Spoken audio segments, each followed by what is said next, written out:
Tokens are now profitable units of revenues. Because it is now profitable, the AI companies want to build a lot more tokens, generate a lot more tokens, build more. Coming up, a look at how automated agents can multiply worker productivity and convert computing work into measurable revenue for businesses. AI factories, which is the reason why compute demand here in Taiwan has skyrocketed. It is precisely the reason why all of you are so busy. And the compute pattern has changed. Everything has changed. So the first idea is that useful AI has arrived. AI is now a profit generator. AI is now a GDP generator. And behind it is a whole new kind of computing pattern. Not just a large language model, but an agent. Today, almost everything we're going to talk about is going to be based on this. So let me take a quick moment. Agent application.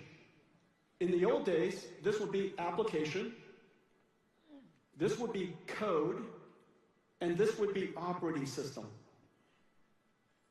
Application, code, running inside an application, inside an operating system. Today, it is agent, which consists of a large language model, or many, sitting inside a harness, and that harness helps it, orchestrates it to do productive work. This is the input. When that input comes, it has to understand, observe, reason, act, use tools. Next, the discussion shows how usage units act as revenue drivers while demand for processing resources soars, forcing a rethink of computing models. Tools. That tool could be a spreadsheet, web browser, a data processing engine, database engine, for example. This is orchestrated, this harness orchestrates this routing of information every single time it touches either processing the context, understanding what is happening, reasoning about what to do, coming up with a plan that you can act, that it acts on. That orchestration path is orchestrated by some software. And so this is fundamentally an agent.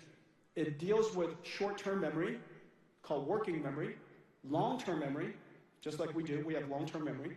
And so the memory management system is incredibly important. This entire system is called an agent. The large language model is used to do the thinking, and the harness connects everything together, just like an operating system, okay? And so this is the new computing model, and this is what an agent.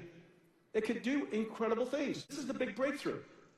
The simultaneous convergence of large language models that are now able to do a really good job thinking, reasoning, planning, using tools, and the fact that we have now these harnesses that manages memory, the orchestration, uses tools, we can now do amazing things. Let me give you some example.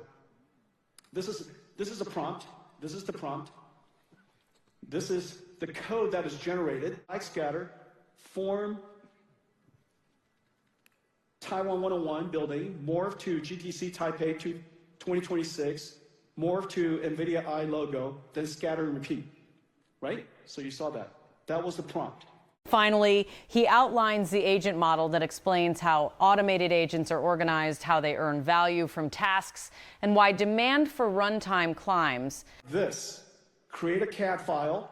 It uses a tool, create a CAD file, ready for 3D printing to create a new one. Make sense? This is now the click and type. We now replace that with explaining to the AI what we want, our intent, and the AI generates the code or uses tools and produce the necessary output. This is how computers are going to work in the future. This is agentic AI. For 2 years we've been building towards this, and now it has arrived. Now, one of the big breakthroughs, of course, is tool use. A lot of people have said, you know, Jensen, AI is coming, agentic AI is coming, therefore all of the software companies are going to go out of business. I said it's exactly the opposite. Because there are going to be so many agents, the world is no longer limited by the number of people. Therefore, those agents are going to use more tools than ever. This is actually an incredible time to be a software company. But the software has to be presented to the agent in a way that the agent can use it.